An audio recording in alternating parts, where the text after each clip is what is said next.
वैसे मेरे मन में एक बहुत प्यारा क्वेश्चन आया कि जब दोनों पेरेंट डॉक्टर हैं तो आपने कॉमर्स क्यों ली? For English subject, I saw a huge number of Rebecca ma'am's video.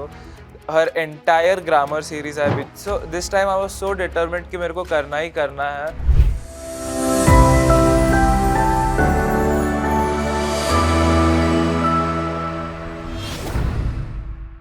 तो आज हम बात करने वाले हैं एक ऐसे स्टूडेंट की जो एक सपना लेकर आया था, और वो सपना हर कॉमर्स स्टूडेंट का होता ही है कि हमें मिले एक प्यारा सा कॉलेज।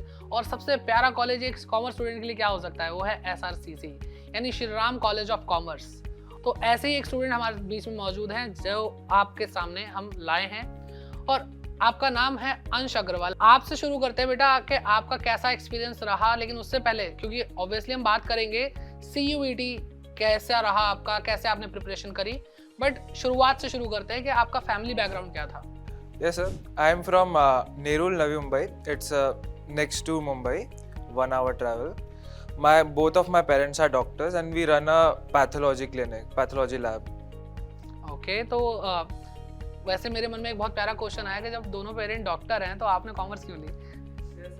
मेरा हमेशा से ऐसा था कि जो फैमिली कर रही थी उसमें नहीं घुस जाना है मुझे, क्योंकि मुझे लगता है कि अगर डॉक्टरी में ही घुस जाता मैं तो लाइफ टाइम ऐसे ही रहता कि पेरेंट्स किया है इसलिए कर लिया, मतलब कुछ थॉट नहीं था इसमें ऐसे. I wanted to go against that. बिल्कुल रूट से आपको खुद करना था। तो बाकी आपके फैमिली ने बहुत सपोर्ट किया होगा, नो डाउट। हर बच्चे के जो सक्सेस होती है ना, उसके पीछे उनके पेरेंट्स जरूर होते हैं, और जेन्युइनली हर बच्चे ने जो अचीव किया है आज तक उनके पेरेंट ने बहुत कुछ किया। तो आपके पेरेंट्स ने किस तरह से आपके CUET जर्नी में आपको सपोर्ट किया? सर मेरे पेरेंट्स स्पेशली माय फादर ने बहुत ज़्यादा हेल्प किया मुझे। कोई भी फॉर्म, कोई भी कहीं पे भी जाने क्या रहा तो मुझे हमेशा लेके जाते थे वो। कोई भी मुझे क्लास लेनी रहती थी, was up more supportive. Last year मेरा CUET नहीं निकला, उसके बाद मैंने ड्रॉप लिया, तो जब भी all through out the journey was extremely supportive. तो बाकी आपके घर में कोई कॉमर्स बैकग्राउंड से जैसा कि आपने बताया नहीं है, तो आपको किसी ने कोई स्पेशल पर्सन जो आपके रिलेटिव्स हो या कोई हो जो आपको गाइड करता हो कॉमर्स में? No one such really no. ये तो बिना मतलब सिर्फ आपने YouTube पे जो क्लासेस ली हैं, स्पेसिफिकली अगर मैं बात करूं कॉमर्स की, तो आपने कॉमर्स के लिए जो पढ़ाई करी है YouTube से, तो वहाँ पे आपको काफ़ी गाइडेंस मिल गई और स्कूल अच्छा होगा, ठीक है। तो ये तो बात होगी स्कूल के एग्ज़ाम की। स्कूल में जो एग्ज़ाम होते थे, जो आपका एक्सपीरियंस रहा है बोर्ड एग्ज़ाम, तो आपका बोर्ड एग्ज़ाम की अगर हम बात करें, आपकी जो अप्रोच रही है और CUET की जो अप्रोच रही है, तो उसमें क्या डिफरेंस आप देखते हो?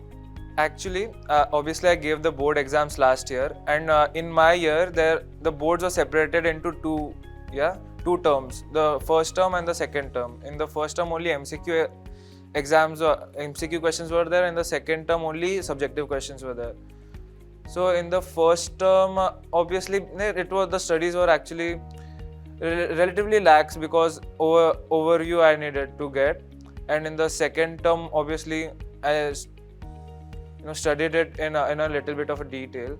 And obviously the main difference that makes is the writing practice, and you need to understand what are the keywords and the headings and all, which you don't exactly really need to understand in a MCQ sort of paper. And especially coming to my CUET, since I gave the CUET 2 times, I gave it last year and I gave it again, so I realized this year that unless I got the top college of North Campus, SRCC, St. Stephen, Hansraj, even giving CUET was not worth it for me. So because of that, I was extremely thorough in my studies this attempt. I completely studied the NCERT back to front, even the portions that are not in the syllabus, and I solved a lot of books back to front, which I did not really do for the board exams.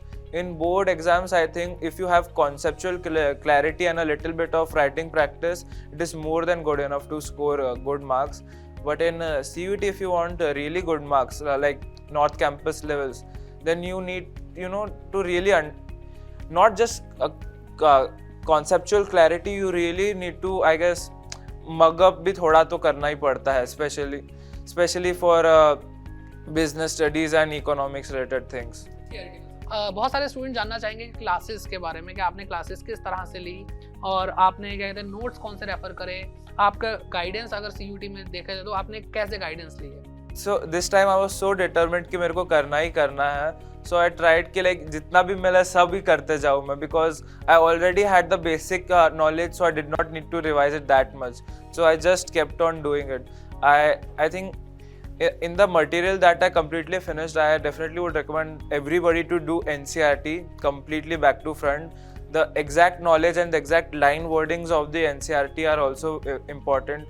Many questions I have seen that unless you have read the NCERT and aren't aware of the exact particular wording that they have used in the NCERT, the question can be extremely confusing for you, because according to general knowledge and even maybe internet knowledge, the answer may be slightly different or another option. But NCERT has given it in a specific way, means that will only be the answer in the CUET exam. Along with that, I solved the Rachna Sagar Together with series. I also found those books to be very good quality. And for English, I solved Word Power Made Easy, which I will recommend to everybody, because English तो काम आती है for all exams. That will be useful in your future also. It helps you to develop a base of understanding for root words and Latin and Greek words. So base समझ में आ जाता है English language का काफ़ी हद तक. तो आपने मॉक टेस्ट वगैरह दिए थे, जैसे CUT अड्डा प्रोवाइड करता है, तो आपने वहाँ से मॉक टेस्ट दिए थे? सर मैंने काफ़ी सारे मॉक टेस्ट दिए थे. आई थिंक टोटल मिला के आई वुड से जितने भी सारे मैंने लिए मिला के अराउंड 20 सेट्स दिए रहेंगे मैंने सारे सब्जेक्ट्स के. तो मॉक टेस्ट की क्या इंपॉर्टेंस लगती है आपको? Mock test are very important, क्योंकि ऑब्वियसली स्पेशली तुमने बोर्ड्स पढ़े हैं, अगर तुमने अच्छे से किया है तो you obviously know the syllabus and you know the concepts. But mock test help you realise कि तुम्हें MCQ फॉर्मेट में वो कैसे रियलाइज हो सकता है तुम्हें. मॉक टेस्ट से इट हेल्प्स यू अंडरस्टैंड कि एग्जामिनर भी कितने तरीके से क्वेश्चन फ्रेम कर सकता है, because for a subjective exam and objective exam the questions will always be framed differently. The mock test helps you realize and get used to that, and obviously it also helps you develop a कैसे बोल सकते आदत आ जाती है कि 2-3 hours you are sitting there in front of a screen, मतलब जो काफ़ी लोगों की होती नहीं है बराबर. Exactly, sitting capacity is very important.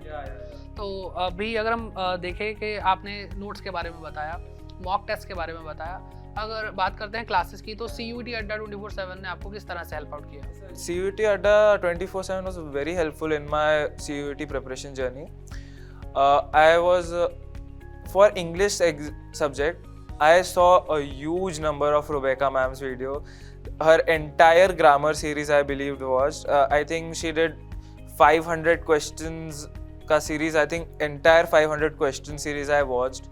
And then your videos are also very helpful to me, especially your Nichod series and the 300 previous year question series that were really helpful for revising the past concept, and especially your computerized accounting series, which was because computerized accounting is covered by basically no other YouTube channel.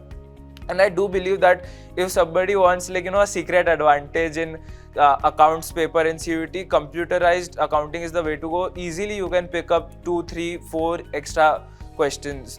Overall अगर हम preparation की बात करें तो आपकी क्या approach थी कि CUT को इस बार कैसे देना है? मतलब आपने 2 बार CUT एग्जाम दिया है, तो आपके फर्स्ट टाइम की अप्रोच और सेकंड टाइम की अप्रोच दोनों जानना चाहता हूँ. The first time so was a complete disaster. मतलब like एग्जाम रखने में भी थोड़ा यही था. So what happened at that time, I was not that serious and इतना potential क्या था मेरा उतना भी I was not aware. So I thought कि एक बार exam date आने दो, then I will study from there accordingly. But what happened, I got the exam dates of 15th and 16th, and I got to be aware of them on 12th. So I had to cram the entire thing in 2-3 days. So because of that, obviously it was hard to do it properly. But this time I realized कि अभी तो निकालना ही है boss, अभी सब जितना हो सके सब करना है. I had to be extremely thorough in it. So like from Feb only I started, and Feb से completely इस पे focus था मेरा, मतलब mainly. So every day like 5-6 hours I was studying CUET only. मैं आपसे पूछने वाला छोटे बच्चों की तरह कि भैया कितने घंटे पढ़ते हो आप एक दिन में? So वैसे तो hours are a little bit difficult to calculate because I also had different studies going on for my college and CA and all. Yeah, but I think from April and May I was mainly studying CUET only. So other than my breaks, I was getting like 8 hours. Okay. Yeah. मतलब we can say 6 to 8 hour you है ना? 6 to 8 hours, yeah. सबसे मतलब बच्चा जो देख रहा होगा वो ये सोच रहा होगा SRCC, माइंड में यही आ रहा है SRCC। तो आपने अब तो आपको SRCC मिल चुका है, तो आपके माइंड में क्या होगा कि पहले क्या था कि भाई SRCC मिल जाएगा, या फिर आपकी कोई विश लिस्ट थी कि यार SRCC मिल जाए तो बढ़िया है, नहीं तो ये वाला भी चला लेंगे, तो क्या था आपके माइंड में? Sir, last year when I gave the exams, I thought कि SRCC नहीं मिला तो basically North Campus में कुछ भी मिल गया तो मैं भी manage कर सकता। But this year I thought कि since I was taking a drop justify करने के लिए only the best colleges are worth it. Only SRCC, Hansraj and Saint Stephen वगैरह are worth it.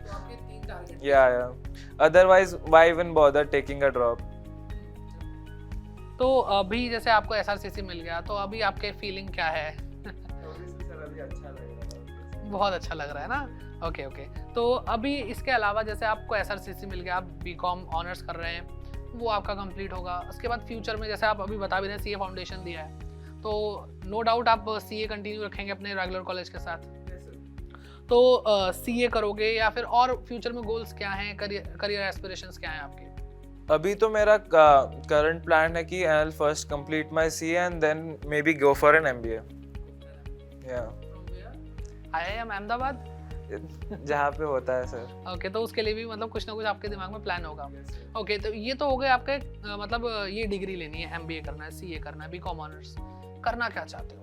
मेरे को इन्वेस्टमेंट बैंकर बनना है, मुझे क्या बनना है, मतलब वो मेरा क्वेश्चन है कि आप क्या करना चाहते हो अपनी लाइफ में? Like that, probably I thought कि like consulting is a job profile that would really suit me. Otherwise, maybe after spending 2, 3, 4 years in that, maybe I'll do something related to my own business. Okay, तो business mind में है, obviously commerce वाले हैं हम, है ना? तो अभी जैसे क्या होता है कि बिजनेस को लेकर बोलते हैं नहीं बेटा पैसा होना चाहिए बहुत ज़्यादा, और ये होना चाहिए वो होना चाहिए, पैसा भी होता तो बहुत रिस्क होता है। तो आपके पेरेंट्स का क्या टेक है अगर आप बिजनेस करते हैं तो? नहीं सर, एक्चुअली मेरे फैमिली में काफ़ी बिजनेस पीपल है, काफ़ी मतलब टाइम से कर रहे हैं बिजनेस, और मेरे पापा भी मतलब ऐसे खुद का ही क्लिनिक चलाते हैं। सो दे ऑलवेज इनकरेज कि मतलब जॉब से पहले बिजनेस ही करो, मतलब ऐसे वी आर लाइक उस तरीके से ट्रेडिशनल मारवाड़ी फैमिली। ओके, तो मतलब मुझे तो सारी चीज़ें देखी, मैंने समझी, और सब कुछ एक स्टूडेंट के माइंड से, क्योंकि जब हम पढ़ाते हैं तो बच्चा कहता है कि इनको क्या पता होगा, ये तो टीचर है, इनको तो सब कुछ आता ही है। तो वो सारी बातें चलो ठीक है, लेकिन अभी जस्ट साथ बैठकर चिट चैट करके मुझे बहुत सारी चीज़ें समझ में आई कि आगे एक स्टूडेंट कैसे देखता है चीज़ों को जब कॉलेज मिलता है, और किस तरह से उसका जो स्ट्रगल था, जो उसने मेहनत करी थी, जो उसका हार्ड वर्क था, वो कैसे हुआ। तो वो सारी चीज़ें समझ में आती है कि टेक्नोलॉजी को सही से इस्तेमाल करें। ठीक है, आप डिस्ट्रैक्ट हो सकते हैं, लेकिन आप बहुत सारी ऐसी चीज़ें जो कर सकते हैं अपनी टेक्नोलॉजी से। साथ ही साथ डिसिप्लिन, सेल्फ डिसिप्लिन होना बहुत ज़्यादा ज़रूरी है आज के ऑनलाइन ज़माने में, तो उस चीज़ का आप बहुत ज़्यादा ध्यान दें। और आप लोग, जैसा मुझे बात करके फील हुआ कि बच्चे कहते हैं कि सर CUET करेंगे, क्या क्या करेंगे, हम तो CUET में ही मर गए हैं पढ़ के, लेकिन ऐसा नहीं है। देखो, CA फाउंडेशन साथ साथ कर रहे हैं, ड्रॉपर थे, उसके बाद एक साथ साथ कॉलेज चल रहा था तो उसको उन्होंने करना शुरू किया। तो साइमल्टेनियसली बहुत सारी चीज़ें हम कर सकते हैं, बट आपको अपना वो पोटेंशियल अनलॉक करना होता है जो आप जानते नहीं है शायद, या समझना नहीं चाहते, या आप अपने कंफर्ट जोन में रहना चाहते हैं। तो उस कंफर्ट जोन को तोड़ना है, और इस तरह से आप भी पा सकते हैं अपना जो ड्रीम कॉलेज है, चाहे वो SRCC हो। अभी स्पेसिफिकली कॉमर्स स्टूडेंट ही हमें देख रहे होंगे, बट जो भी स्टूडेंट अपना ड्रीम कॉलेज पाना चाहता है वो इस तरीके से काम करेगा तो क्यों नहीं मिलेगा। ठीक है, तो बहुत पॉजिटिव